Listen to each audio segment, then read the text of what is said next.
Hey everyone, my name is Wedge and it's that time of year again. The pre-release is now over and release weekend is quickly approaching. This means that when you go to F&M this weekend, you're going to see more drafting than you can shake a stick at. Oath of the Gatewatch Limited is going to be in full swing. The format of the draft contains 2 Oath of the Gatewatch packs and 1 Battle for Zendikar pack. Hope you're ready for a crash course on all things drafting. Let's prepare you for some sick pulls. Before we get underway, just a few things. First, please make sure to check out our latest video that came out on Monday. We've revamped our Patreon page and it would mean a lot if you would check it out, and if you like the channel, please consider supporting us. We've already passed our first big milestone, bringing back the lore series. All that's left is torturous gameplay. Let's see how much you love when I hate myself. Anyways, here's the link, go check it out please. Also, in this video, we're going to go over the best commons and uncommons in each color. This does not include mythics or rares because, let's be honest, everyone knows that World Breaker is amazing and Hedron alignment makes you want to cry inside. The commons and uncommons are what we need to focus on. If you're stuck looking at a pack not knowing what to take, yeah, that's what this guide is for. Let's do this. We'll begin, as we always do, with white cards at the uncommon level. I have to start off by mentioning Immolating Glare. This is easily one of the best white spells for the limited format for a few reasons. 1, it's removal. That's awesome. 2, it's instant speed. Again, awesome. And 3rd, it really isn't that narrow. There's so much attacking in this format, I don't think you'll have a problem finding a target. At the end of the day, something will try to hit you. This stops it cheaply. Next up is Relief Captain. Pretty easy choice here. Support is super busted and Relief Captain brings the mechanic to a whole other level. 4 mana for a 3/2 is okay, but bringing another 3 power and toughness onto the field is disturbing value. Assuming you can grant all the counters most of the time you play this is going to be a first pick card a lot more than you think, essentially leveling up your creature's power. It's good stuff. White has a lot of decent commons, but not a lot of holy crap I need these commons. The best one is Isolation Zone, hands down. I don't think anyone is arguing this. 4 mana, sure, but it's removal on basically anything. At pre-release, my Endbringer was erected by this card. Not too cheap, but not too expensive, and at common you can pull off getting multiples. It's gross. Definitely a card worthy of first picking if there are no bombs. The only other common that stands above the rest in white is Searing Light. Again, we're talking removal, so I don't think this is a hard call to make. Most people have already. While the set is filled with a lot of high-powered creatures, there are plenty more allies that Searing Light will crush into oblivion. And at the low cost of a single white, you can't go wrong. It's a great card. Given the choice though, pick Isolation Zone. It's more flexible. Blue time, my favorite. Roiling Waters is by far my favorite uncommon in blue. Yes, it's expensive. Yes, it's really expensive, but the effect is game-shattering. Think Sea God's Revenge level. If you ever played that card, you know. We're talking devastation and more card advantage than you can possibly imagine. Drawing 2 cards, returning 2 creatures, you're basically taking a couple time walks. If you return 2 creatures, they can't cast in the same turn, and you're going ahead card advantage-wise. It's just a bomb. It's simply a bomb. Don't let the mana fool you. Blue decks go for the long game. This is great. I couldn't pick one uncommon for my next recommendation, so I'll tell you where I'm at. Thought Harvester, Cyclone Sire, Gift of Tusks, and Grip of the Royal. I think these are all relatively close in power level, with Cyclone Sire probably being the best out of them simply due to its ability leaving behind a creature. Harvester is a huge flyer for cheap, Gift of Tusks is a pseudo-removal spell for something way too big to even think about, and Grip of the Royal is a tempo/card engine nightmare. All of these are quality uncommons, but if I had to pick an order of power, Cyclone Sire first, then Harvester, then Grip, then Tusks. Blue commons, there's one that stands above the rest. Surge is a broken mechanic, it just is. You're going to be able to enable it for yourself so easily. Jawar Isle Avenger is a rare level common at 3/3 with flying for 3 pretty much all the time. This is the first blue common you'll pick every time, hands down, too much value.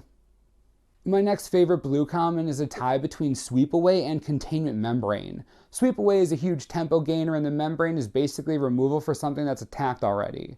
They perform different functions, but when I really think about it, the Membrane is going to be a 1 mana removal spell a lot of the time, so yeah, that gets the edge for me. Black has a buttload of good uncommons, but it also has Grasp of Darkness, so that is by default the best black uncommon. Cheap, instant speed removal that dodges any sort of indestructible shenanigans you have going on. While it is double black, this isn't going to be a limited format where you're running 5 colors. It just isn't. Grasp is first pickable, certainly. The next black uncommon was tough. My brain says Havoc Sower because it's amazing and drains everyone all the time as long as you have colorless mana, but my heart tells a different story. Visions of Brutality is a sweet card. We're talking black pseudo-pacifism. They can still attack, but that life gain will probably put you out of harm's way since you'll likely place this on something you really don't want attacking you. It's simple enough. Black commons are mostly alright. I think everyone knows Oblivion Strike is the best common. I feel like you'd be hard-pressed to find someone who disagrees with that statement. It's 4 mana to exile a creature. How is this a common? I said it during the Best of the Rest series. Oblivion Strike being a common is brutal. It's simply brutal. One of the biggest rewards for being in black. It's so good.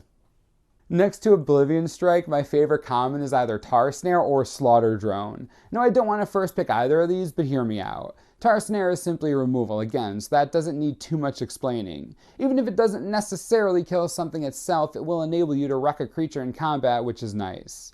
I say Slaughter Drone because if you can activate colorless mana, which you basically can pretty easily if the pre-release was any indication, you will board stall like crazy. Death Touch is a super annoying ability to deal with and will almost always result in a combat trick or removal spell to deal with. I think you'll take that. Embodiment of Fury is my favorite red uncommon. A landlord that grants trample is pretty cool, and the ability to make land creatures on landfall? Come on, you gotta admit that's busted. Not to mention the creature itself is a 4/3 for 4 mana. That's so good, it's easily first pickable. We're talking repeatable value. This is a 3/3 factory. I mean, come on, it's a no-brainer here. The next best red uncommon is Devouring Flames. It does require you to hit your own land base for a turn, but in return, you burn something down to the ground so hard. The drawback does synergize with landfall, which is nice, but I would try to hold off on using this until you have enough mana where returning one won't kill you. Removal is great. You play removal, especially removal that can kill Endbringer or Linvala. Yeah, it's super good.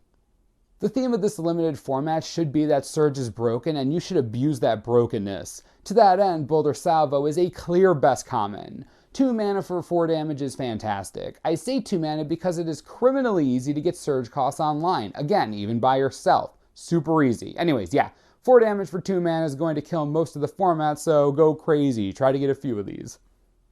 I can't decide if the next best common is Reality Hemorrhage or Maw of Kozilek. They're both great and I think they're clearly above the rest of the commons, but I don't know which is better. My gut says Reality Hemorrhage because I always tend to favor removal no matter what, but the Maw is a wall that can turn into a beater fast. I don't know, this is up in the air for me. Going into this set, Green had a lot of catching up to do. It's no secret that it was the worst color in Battle for Zendikar Limited, which is unfortunate because our preview card Tajuru Warcaller is an absolute house. Maybe Oath will help. The best place to start is definitely Seed Guardian. Universally praised, as far as I can tell, by most of the community as the far and away best uncommon in the color and one of the best in the set. 4 mana for a 3/4 is just fine, but when it dies it effectively replaces itself to a certain degree. At worst, it gives you another body to do something with. That's great, that's awesome. You want this in every green deck you play in Limited. Even if they remove it, something comes back to fill its place most of the time. It's super good. The next best green uncommon might be Birthing Hulk because it's gigantic and creates scions that regenerate it, but I don't care. Nissa's Judgment gets my vote. 5 mana for support too, and you get to fight with 2 of your creatures and not have to worry about them dying. Amazing, completely brilliant. This is pseudo removal because you need the creatures, but assuming you have them, there are only a handful of creatures that will survive something like this. Love it. I have some bad news. While the uncommons in green are pretty sweet, I think it's clear that green has the worst common spread again. Windneck Spider is my favorite common in the set for green. I mean, come on. You know we have a problem. Granted, Netcaster Spider is going to block like a boss any giant flyer and likely take them down. You don't want this card to be your poster child for a color's power at the common level. After this, there's what? Scion Summoner, Tajuru Pathwarden? Ugh, no thanks. This will be a support color at best, unfortunately. Dang. That's going to do it for our draft guide. Remember, we only covered the best commons and uncommons in each color that stand a chance at getting first picked. If we didn't mention a card you like, it doesn't mean it isn't good. It means I never want to first pick it. Anyways, let me know in the comments how you think the colors stack up for this limited format and which cards I may have let slip through space. I mean the cracks. Whoops.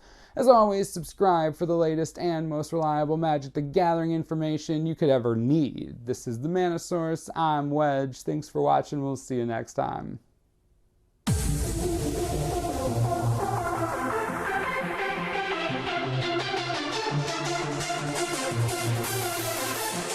Bye.